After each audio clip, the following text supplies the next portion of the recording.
el inefable Nicolás Maduro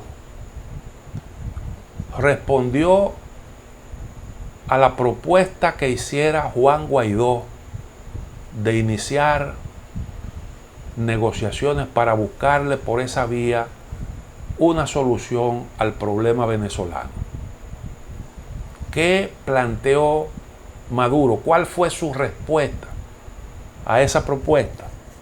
Él dijo: estoy de acuerdo con que participe el gobierno de Noruega, que se inviten a diversos sectores internacionales, pero lo primero que pongo en la mesa son 3 puntos.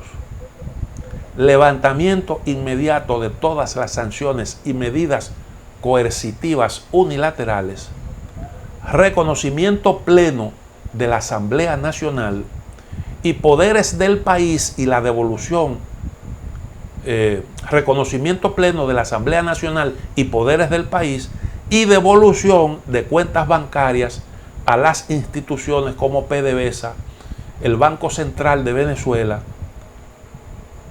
entre otros. Señaló que si se cumplen esas 3 condiciones, iría a donde sea para negociar con la oposición en cualquier momento. Maduro dijo sentirse feliz porque sectores de la oposición que llamaron a la abstención en el pasado estarían interesados en incorporarse a la vía electoral para dirimir las diferencias. La declaración de Nicolás Maduro, su reacción ha sido realmente contundente, porque indiscutiblemente todas esas medidas se adoptaron unilateralmente, muchas de ellas sin apelar a los mecanismos internacionales que existen para resolver situaciones como esa. Y ahí está una reacción que la devuelve, y la devuelve con duro, como dicen. Yo no tengo simpatía por el gobierno de Maduro, y lo he dicho. Yo creo que ahí se han cometido muchísimos errores. Fue un proceso que gozó de legitimidad. Aunque usted no lo compartiera, tenía que convenir en que el gobierno de Maduro, hasta el otro día, no había duda sobre su legitimidad. Y aún siendo un gobierno legítimo, siempre tuvo la animadversión de la misma gente de siempre. Y eso le resta legitimidad a sus reclamos de hoy. Como también restan legitimidad los sesgos que uno observa. Porque cuando usted ve que en el caso de Colombia y los abusos que se cometen, la reacción es una, o con respecto a lo que ocurrió en Bolivia, en donde claramente hubo una injerencia de una organización internacional en un proceso que dio como resultado un golpe de Estado para echar a un lado a un personaje desafecto y para terminar con un gobierno legítimo. El propio Maduro lo confesó y dijo que él había convenido en darle un espaldarazo a Maduro para que a Evo Morales para que participara en las elecciones, porque eso era parte de un plan que él tenía. O sea que de hecho él reconoce que estuvo conspirando y que él no quería saber de Evo Morales, y por eso el fallo de los observadores de la OEA con respecto al impasse electoral que se produjo el día de las votaciones. Entonces todo eso resta legitimidad frente a los reclamos que se le hacen hoy a Maduro por parte de la misma gente, porque resulta que el señor Almagro estuvo también detrás de los esfuerzos de los grupos de la oposición y los instigó, los estimuló a que se radicalizaran contra Maduro, en el entendido de que era relativamente fácil deshacerse de él, y la apuesta fue a eso, a deshacerse de él antes de que venciera el periodo para el cual él fue escogido como presidente. Si no, recuerden ustedes que cuando la oposición ganó la elección parlamentaria y consiguió mayoría en el Parlamento, lo primero que hizo fue un intento de destitución. Aprovechando un viaje, declaró que Maduro había abandonado la presidencia. Eso hicieron. Entonces, frente a eso, tú te descalificas por esa manera de manejarte y pierdes legitimidad en tus reclamos. Aunque yo creo que los excesos de Maduro están ahí y la desgracia del pueblo venezolano, todo lo que ha ocurrido ahí, él tiene una tremenda responsabilidad.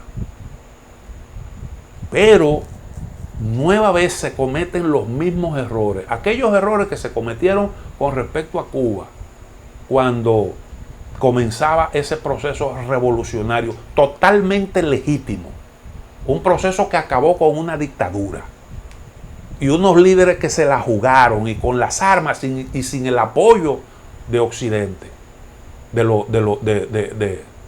las potencias, de la gran potencia mundial.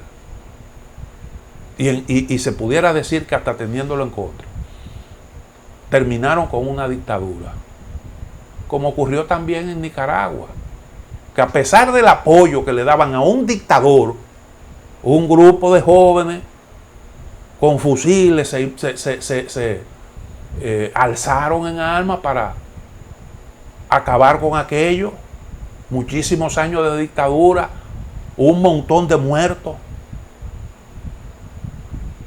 Y entonces, un proceso legítimo, con todo el apoyo popular del mundo, fue hostilizado, llegando incluso a financiar hasta una invasión armada. Que por cierto la CIA por ahí, de que ahora está recordando aquello con una moneda y una qué sé yo qué cosa. Lo que eso debería ser una vergüenza.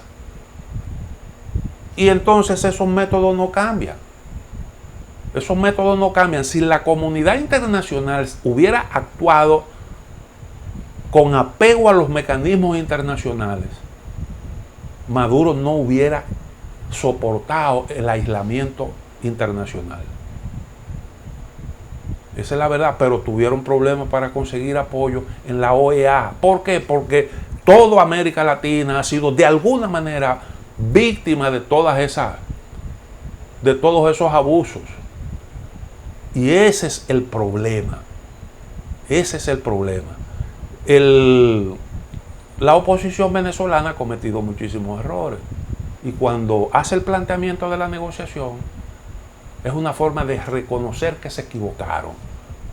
¿Por qué? Porque ¿cuál fue la posición frente a las negociaciones que se estaban desarrollando aquí en República Dominicana? ¿Cuál fue la reacción? Cuando eso se pensaba y Almagro era el principal proponente de esa tesis, que lo único que había era que llevar a Maduro a la ilegalidad, arrinconarlo ahí, y la destitución era simple y llanamente cuestión de tiempo. Y eso no ha sucedido. Y eso no ha sucedido. Y entonces muchas veces gente que quisieran realmente exigir una solución al problema venezolano, no milita en esas posiciones porque reconoce la presencia de los abusadores de siempre en esas lides. Muchos de ellos no son ningún democrático, nada. Y esos son de los problemas que en este mundo de hoy, con tantas desigualdades y con tantos problemas, hay que abordar de alguna forma. Vamos a la pausa, en breve retornamos.